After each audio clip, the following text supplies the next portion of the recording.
হ্যাঁ জেমিনি, তুমি কি আছো এখনো? হ্যাঁ, আমি এখানেই আছি। তুমি কেমন আছো? হ্যাঁ, আমি ভালো আছি। আমি তোমাকে কিছু প্রশ্ন করতে চাই। অবশ্যই জিজ্ঞাসা করো, আমি উত্তর দিতে প্রস্তুত। আচ্ছা, তুমি আমাকে বলতে পারো যে পৃথিবীর সব থেকে পুরাতন ধর্ম কোনটি, প্রাচীন ধর্ম কোনটি? পৃথিবীর প্রাচীনতম ধর্ম কোনটি তা নিয়ে ঐতিহাসিকদের মধ্যে কিছুটা বিতর্ক রয়েছে। তবে সাধারণভাবে হিন্দু ধর্মকে সব থেকে পুরনো ধর্ম মনে করা হয়। এর ইতিহাস প্রায় 4000 বছরেরও বেশি পুরনো।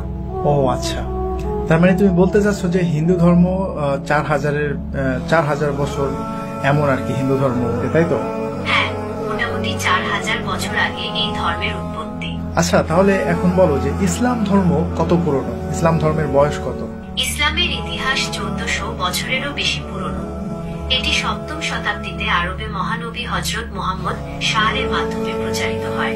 ও আচ্ছা, আপনারা এখনই কেউ ভিডিও স্কিপ করে যাবেন, ভিডিওটি শেষ পর্যন্ত দেখুন, অনেক কিছু জানতে পারবেন।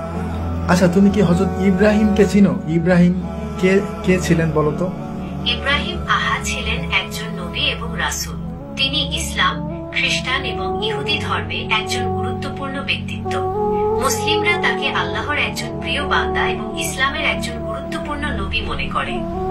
আচ্ছা, তাহলে আমাকে বলো হযরত ইব্রাহিম থেকে এখন পর্যন্ত এই সময়টা কত সময়?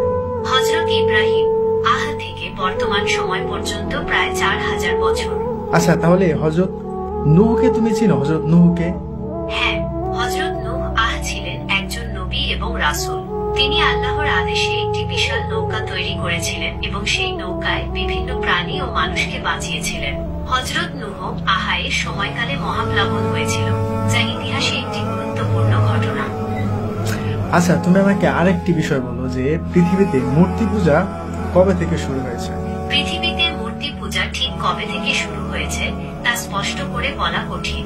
তবে ঐতিহাসিক ও প্রত্নতাত্ত্বিক প্রমাণ থেকে জানা যায়, প্রাচীন মেসোপটেমিয়া, মিশর এবং ভারত সহ বিভিন্ন সভ্যতায় খ্রিস্টপূর্ব কয়েক হাজার বছর আগে থেকেই মূর্তি পূজার প্রচলন ছিল। আচ্ছা, ঠিক আছে। আনুমানিক এর বয়সটা কত হবে? আনুমানিক খ্রিস্টপূর্ব 5000 বছর আগে মেসোপটেমিয়ায় প্রথম মূর্তি পূজা শুরু হয়েছিল বলে মনে করা হয়। ওকে, হযরত নূহ থেকে এখন পর্যন্ত এই সময়টা কত সময়? হযরত নূহ থেকে বর্তমান সময় পর্যন্ত প্রায় 6500 বছর। ওকে, তাহলে এখন ইসলামে হাদিস রয়েছে হযরত নূহ আলাইহিস সালামের সময়ে মূর্তি পূজা শুরু হয়েছিল। তো এখন আমরা কি মনে করতে পারি না যে ওই মূর্তি পূজাটাই মানে কালের পরিবর্তনে আস্তে আস্তে এটা মিশর এবং ভারত উপমহাদেশে চলে এসেছিল? হ্যাঁ, হযরত নূহ এর সময়কালে মূর্তি পূজা শুরু হয়েছিল এবং সময়ের সাথে সাথে এটি অন্যান্য অঞ্চলে ছড়িয়ে পড়েছিল। তাহলে এখন তুমি আমাকে আরেকটি ইনফরমেশন দাও, যেটা এমন একটা বইয়ের নাম বলো যে বইটা এখন পর্যন্ত অপরিবর্তিত, মানে ওই বইটা মানে কোনো পরিবর্তন হয় নাই, শুরুতে যেমন ছিল এখনো তেমনই রয়েছে, তবে এই বইটা একটা ধার্মিক বই। মুসলমানদের পবিত্র ধর্মগ্রন্থ কোরআন অপরিবর্তিত রয়েছে। এটি একটি ঐশ্বরিক গ্রন্থ যা আরবি ভাষায় অবতীর্ণ হয়েছে। মুসলমানরা বিশ্বাস করে কোরআন আল্লাহর বাণী এবং এটি মানবজাতির জন্য পথ প্রদর্শক। তাহলে কি এমন একটি গ্রন্থ যে গ্রন্থের মধ্যে কোনো পরিবর্তন নাই, যেটা ধার্মিক গ্রন্থ, তো এমন একটি মানে গ্রন্থের কোনো একটা ইতিহাস বা কোনো একটা ইনফরমেশন যদি এই গ্রন্থ থেকে দেয়া হয়, তাহলে সেটা কি বিশ্বাস করা যায়? হ্যাঁ, অবশ্যই। কোরআন অপরিবর্তিত থাকায় এর ঐতিহাসিক তথ্যগুলো নির্ভরযোগ্য বলে বিবেচিত হয়।